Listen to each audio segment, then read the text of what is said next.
AITA for refusing to cook meals with less flourishes for my sister-in-law. I, F28, make meals every day for me and my husband, M31, to take to work. I enjoy adding my own personal flourish to the meals, usually something like putting toppings in the shape of a heart or drawing a cute face on a snack. It's a fun hobby of mine, and it brings me joy later in the day to open my lunch and see it nicely arranged. A few years ago, my sister-in-law, F33, had to take a lower-paying job after an accident left her unable to work at her previous one. I began making her meals like I did for my husband and myself, as I knew she was struggling both financially and emotionally.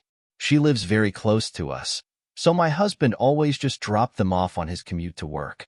I always added my extra touch to her meals as well, as I enjoy cooking and figured it would be a nice thing to do. However, she called me a few months ago and asked if I could stop making her lunches so bourgeois. I legitimately thought she was joking, calling a heart-shaped piece of seaweed bourgeois, but according to her, none of her colleagues at work have such elaborate lunches, and it makes her feel as if she is flaunting her status. She is not paying me for the lunches, and it takes me an extra 10 minutes maximum to add a fun touch to them, so I was confused on her train of thought. I thought that maybe her coworkers were taking her lunch and she didn't want to tell me, but I agreed to make the lunches less fancy because I wanted her to feel comfortable. Since I make the exact same meals for all three of us, now I just don't put effort into the presentation of one of them. Since my husband drops off the lunch on his way to work, there has been 1 or 2 times where he has accidentally given her the wrong box. I have labeled which lunch is not flourished, but in the rush of the commute, there is still the occasional instance of taking the wrong box.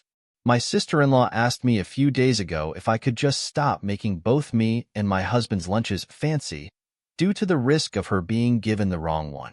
I refused, as it makes me happy to see the extra touch of personality in the food, and told her that she wouldn't die from one accidental, fancy meal, which she was furious at and hung up on me.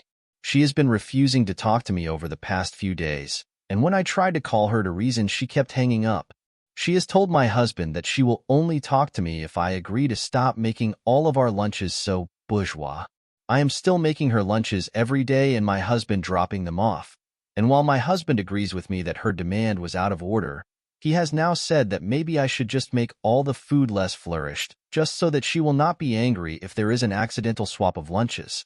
I know it would be easy on me to just not flourish the food, but I don't want to give up my hobby for a theoretical chance of her receiving the wrong box. AITA for refusing? Edit. This is out-of-character behavior for my SIL. She is usually a very sweet and considerate person. She watches my daughter for free and has never been so reactionary about a lunch before. I'm unsure about completely stopping giving her lunches due to one issue when she is normally so kind. I will provide an update when I talk with her and my husband.